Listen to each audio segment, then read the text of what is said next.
Welcome into another video in my series where we're going to be going through and testing every single weapon inside of Modern Warfare 3 Zombies to see how viable these weapons are for you to be using inside of your Modern Warfare 3 Zombies games. This is going to include the aftermarket parts, the aftermarket conversion kits, as well as the MW2 weapons. So if you'd like to see how weapons perform inside of Modern Warfare 3 Zombies, make sure you're subscribed, turn on those bell notifications so you're not going to miss out any future uploads from myself on Modern Warfare 3 Zombies. As well, down below you will find the link for my streams, and I stream on Mondays and Thursdays, 6 p.m. Pacific, 9 p.m. Eastern Standard Time, and I stream a ton of custom zombies and other zombie related games and generally just have a ton of fun over there and love to see you guys come and hang out in the streams. Now, in today's video, I have been ill for the last 7 days, and for that I first and foremost must thank each and every one of you for the support and apologize for not being able to upload any content during the past week. However, we have a ton of new stuff that have been introduced with the update that came out on Wednesday. So it looks like we have a whole whack going on in the game right now, which is always fun. So there's the Retro Warfare event. Let me know if you guys have completed that. At the end of today's recording, I have finished that, so that is awesome to see. Also, there is the Altered Strain, a new DNA event. Let me know how far along you are on that. As well, they also have in the weekly challenges that was updated on Wednesday, and that is my favorite day. There is a sledgehammer for us to unlock, so I've gone ahead and done that. So you guys keep your eyes open for the sledgehammer review video coming for sure. It's definitely something I'm going to be running for. And then in the battle pass, they also updated it, and we are now able to unlock the Reclaimer shotgun, and I have that unlocked and max leveled up. So keep your eyes peeled for a review video on the new shotgun as well. Now in today's video, I'm going to be going through and doing a solo attempt at the brand new Unstable Rift. Now also during today's video, I'm going to be showing you guys exactly how to go about and do this in probably the easiest way possible to get your Unstable Rift open for yourself, whether you're solo or with a team. I really do feel that this is probably the best way to go about it. As well, stick through to the end of the video as I have a comprehensive and complete guide of every single pillar location you need to open up your Unstable Rift. So without further ado, let's get to my guide for the Unstable Rift for MW3 Zombies.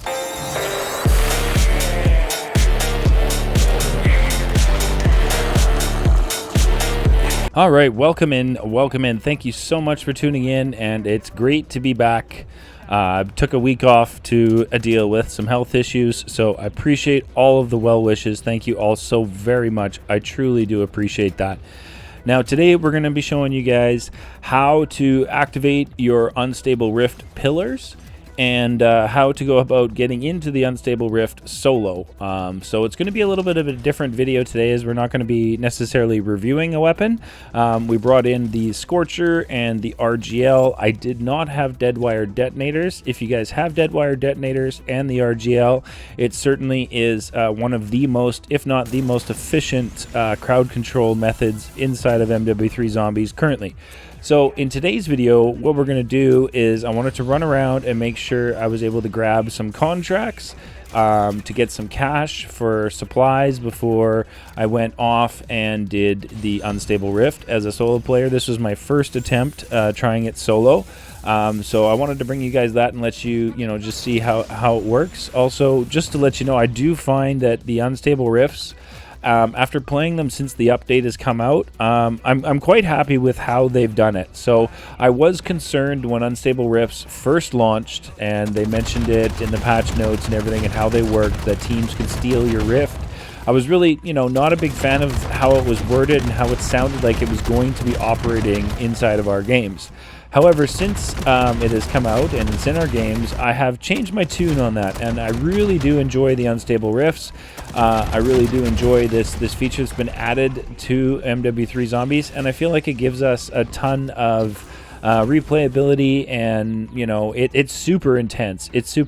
So it's definitely something I really enjoy. The reward for completing it, of course, the first time is going to be the Mark of the Survivor camo, which is truly awesome and animated. I don't have that yet. I've not been able to complete the Unstable Rift myself yet. I've had it crash, my game crash multiple times, and I've just been too ill to play. So as I was running around grabbing bounty contracts to grab some cash, I came across our first pillar here inside of our game, and so you'll notice on the pillar it has an ammo mod symbol on it. So this one has brain rot. So I'm going to go ahead and apply brain rot to my RGL, and then I'm going to stand here and just fire away inside the brain rot circle, which turns it into a soul box. So you just want to stay inside the circle, getting kills with your brain rot weapon only. So just want to make sure that you're just staying inside of your pillar circle that shows up once you activate it, and you can see the souls are going into the pillar if you've got the correct ammo mod right away. Also, if you don't have the right ammo mod on, you are not going to be able to activate your pillar, and if you have no ammo mods on, you are not going to be able to activate your pillar. So when you walk up and find a pillar, check to see what the ammo mod symbol is, and then apply your ammo mod to the weapon you're going to use, and at that point you'll be able to activate the pillar and get your soul box started. It's really that simple for sure. So you just want to run around like I'm doing here. I wanted to show you guys, you know, the whole ritual, at least one of them, so you can see how it operates. We finished that one off. You get a reward rift. Now inside there, you're going to get random ammo mods and some decent loot. Today I got a legendary tool and a PAP 2 crystal, which was truly awesome to see. Now the 4 ammo mods that you need are brain rot, dead wire, cryo freeze, and napalm burst. Those are the 4 ammo mods you want to bring in order to be able to complete your 3 pillars to activate your unstable rift. Now, as I came in with the 4 ammo mods, the Scorcher, my Ether Blade, I had not much room for perks. So I saw Jug was here. I figured I'd go pick up Jug since I had some cash. And like I said, I wanted to run a few contracts just to try and pick up some money for supplies before I went into the Dark Ether. Some sentry turrets would have been good. Some extra self-revives would have been nice for sure. So these are the things that I was, you know, my thought process as I'm running through today's run and trying to figure out what I was needing to bring in to the unstable rift. Again, this is my first attempt solo doing the unstable rift, so I was not really sure what I was, you know, needing to bring in. I did know self revives obviously was going to be important, so we finished off a tier 2 disciple. We're double packed epic on the RGL with brain rot, so it's not struggling at all to handle the bounty contracts. Definitely not much of an issue. So now we're going to be flying around to find the different locations for these rift pillars. So here is our second one, and as you can see, you find it, you come up close to it, and you can see the ammo mod that's required. So we need napalm burst, so we're going to go ahead and put napalm burst on the RGL. Now, because we have napalm burst on, we are able to activate the pillar and start the soul box ritual. So now we just need to stay inside of the flame ring that is here and get our napalm burst kills inside of the ring to finish off this ritual and activate our second one, which is what we've done right here. So now that's 2 out of the 3 ritual pillars that you need to complete to open up your own unstable rift.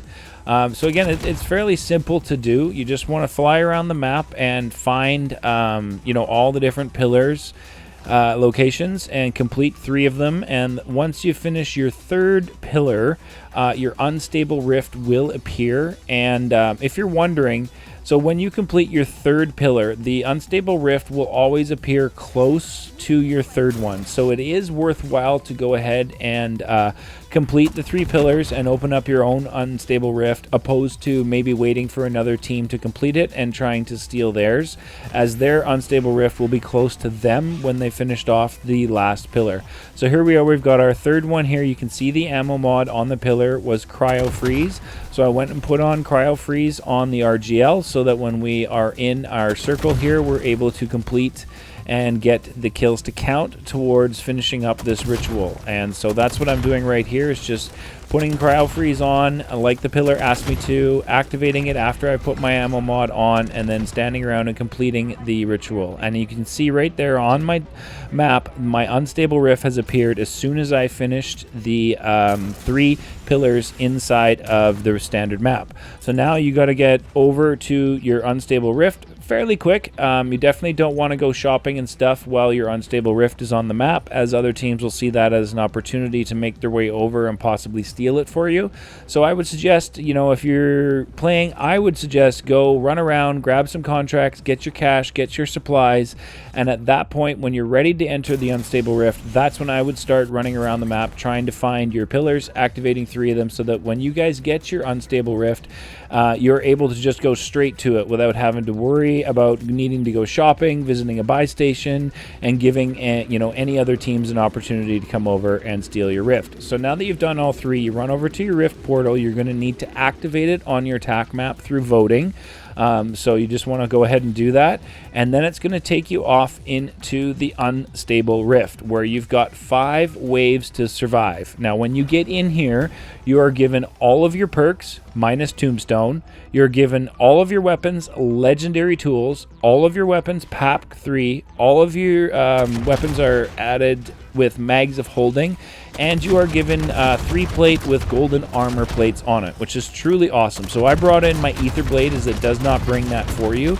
And the best strategy is the RGL using dead wire detonators. I did not have those available on this run, but I did have the RGL, and I did have the aftermarket conversion kit, so I am running the slug rounds on the RGL. However, I do want to mention the aftermarket conversion kit, the slug rounds on the RGL, is not what makes the magic happen. You want to have dead wire detonators. So if you don't have the RGL aftermarket conversion kit unlocked, don't worry, you will be fine as long as you can bring in your dead wire detonators, and that will definitely help, you know, with the crowd control inside of this unstable rift. That was what I found in my games. Definitely was that the RGL is definitely the best weapon for crowd control inside of here. Dead wire detonators is needed, I feel, to definitely dish out the damage to just the sheer number of HBTs that are in here. So at the end of each wave, you're given a bounty to take care of, and so I finished off the bounty for wave 1. At the end of your bounty, you are given a reward rift. You can usually pick up some score streaks in here. You want to take your time making sure that you're grabbing, you know, all the stuff that you possibly can to help you out while sticking through the unstable rift. That is definitely something I noticed, was that picking up score streaks, picking up tacticals, picking up, you know, lethals if you didn't bring in an ether blade, and using them as much as possible. Like I said, especially if you have dead wire detonators, you know, it definitely is a big help using all the tacticals and lethals that you can find. Now, myself, like I said, this is my first ever solo attempt in here. I found that being up high and having, you know, most of the herd come at me from one direction was the most efficient way to do this as a solo player. I'd love to find out if you guys have completed this solo, what the best methods are that you guys have used or found to complete this unstable rift solo. I've not yet, like I said, I've not yet been able to complete all waves. We were on wave 5 on our very first attempt, with the last bounty contract literally down to like no health. He had like 2 or 3 shots left, and unfortunately my whole team, we died out at that point. So since then I tried to get back. I've crashed on the standard map trying to get into the dark ether. I've crashed on wave 2, I've crashed on wave 3, and I've crashed on wave 4 in here. So I've had not the best luck trying to complete the unstable rift myself. So I'd love to hear your guys' thoughts on the unstable rift, and if you've been able to complete it, as well as maybe some strategies so that we can all help each other out to you know, be coordinated and have you know, a good strategy going forward to complete this unstable rift. I really do enjoy it. You get an absolute insane amount of kills when you're in here. You get an insane amount of XP in here. I feel like the XP rate you get inside of the unstable rift might be possibly a little bit broken, as you just get absolute crazy amounts of XP. So look for that possibly to be patched. But it is absolutely intense in here, truly intense. You got to be moving, constantly moving. I feel like training the zombies in here can be a real struggle, as they come at you from all directions just constantly. Now you'll notice there is a tombstone right there on the ground inside of the unstable rift. So if you come into the unstable rift with tombstone, it will take it from you and give you a tombstone stash inside the unstable rift. Now, if you use your tombstone stash inside of the Unstable Rift, it will give you a random power-up. In my run today, I got extra credit, which was not something I needed. I certainly didn't extra cash for this, but that's what I got. You can get lucky sometimes, you know, and get like an insta-kill, which would be just awesome to have in here. You can see we took it down already on Wave 2, and we're heading into Wave 3, now the Unstable Rift. I was feeling still pretty confident in my run right here, as I had a bunch of self-revives. We were on Wave 3, so I was feeling pretty good. The RGL was still dishing out, you know, decent damage to most of the Horde and the zombies in here. I was still feeling fairly confident in my abilities to, you know, maybe complete this solo, even though I didn't have, you know, dead wire detonators that can be, you know, super strong in here for sure. Another tip is definitely use, if you're like myself and you have an energy mine, or, you know, whatever field upgrade you brought in.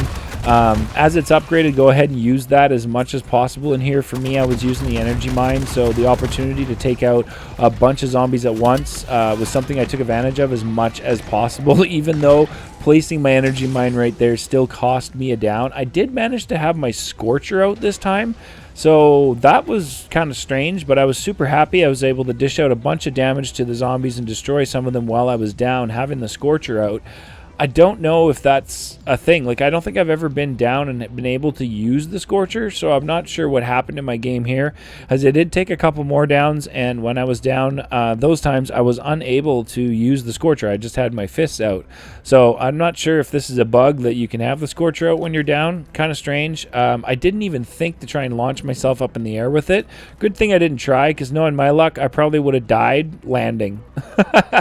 Definitely. So we're back up here. Like I said, I feel like being up high and having things come towards me is probably the best way to run this as a solo player. So I just kept switching over from one staircase to the other. As you can see, that one got blocked off almost instantaneously from the just sheer size and number of the horde that was here. And then our third bounty showed up at the end of Wave 3, and the Wave 3 bounty is the Storm Caller from the standard map inside of the Storm. So I was really not prepared, because Deadwire Detonators does a ton of damage to Disciples, and I did not have them. So I was just really struggling right here with just the number of zombies that was inside of the Unstable Rift at this point at the end of Wave 3, with our, you know, Stormcaller bounty contract in the area. And you can see here I'm down. Same weapons I've had the entire run, and I was not able to have the Scorcher out, which I was hoping that I could fire it off at the Stormcaller bounty, but that was not happening. So it was time to pull out the jug suit, and just to let you guys know, you can use those in here, so that is absolutely amazing to see for sure, because in Season 3 Dark Ether you cannot call in a jug suit. So I was happy to see that for sure, with the just the amount of struggle I was having taking out the Stormcaller. I figured this was going to be my only opportunity to get through this. I needed to get some room. There was just too much absolute chaos. Used the Scorcher to get some air while I'm waiting for my jug suit to drop in. Now, I do know that you can cheese the 5 waves inside the Unstable Rift. If you have a Scorcher, you can just stay in the air. The waves are timed, so at the end of a certain set amount of time, your wave ending bounty will spawn in, and at that point you can drop back down out of the sky and take them out. But I didn't want to do that. I wanted to feel like I had that sense of a, you know, accomplishment, being able to finish this on my own without just floating around in the air. So here we are, finished off the Stormcaller. I was really happy about that, because he was just causing so much chaos for me. You can go into the reward rift even if you're inside your jug suit, just in case you guys didn't know. I thought that was truly awesome to see. And then it was off to Wave 4, where things took a turn for the worse for me pretty darn quickly, I will say. Like I said, I was feeling pretty confident, but now we've got Mimics coming in, we've got Manglers coming in. Just about everything that they can throw at you is coming at you right now in Wave 4, and you can see just the struggle I was having to dish out the damage to just that standard HVT that was there. I had to move on from decoys to Casimirs, as just the amount of just chaos, just absolute chaos. I mean, I love it. This is definitely going to be something I'm striving to complete solo, as the feeling of, you know, accomplishment, being able to complete something like this solo is going to be truly awesome to feel, and something that I am just so eager to be able to do. So let me know if you guys have done it solo, if it's something that you're going to be trying to do solo, or if you feel like that's just way out of your realm, you know, of skill to be able to finish this solo. I mean, I can understand for sure. Coming in here with a group of 6 is probably the easiest way I would think to do that. If you guys are running, you know, healing aura, you guys can all get each other up and make sure that everybody's okay. But this was definitely absolute chaos. I'm down here. I've got no more self-revives. I'm on my last life, and I was just struggling mightily. I wasn't even sure if I was going to be able to get through Wave 4 to see the bounty. And no, I was not. That was the end of my run right there. So my solo first try inside of the unstable rift was a death on Wave 4. I'm still pretty proud of that. I thought that was pretty good for sure on my first run to get in there and get through to Wave 4. I thought that was a bit of an accomplishment. So now I'm going to put you on screen all the locations for all of the unstable rift pillars. So if you guys need to find the pillar locations, maybe screenshot this image here, and you guys can use that in your games going forward and get to unlocking your unstable rifts. Get in there and have your chance to complete it to unlock the camo and put all of your schematics on 0 cooldown, which is truly awesome. Thank you so much for tuning in, guys, and we'll see you in the next one.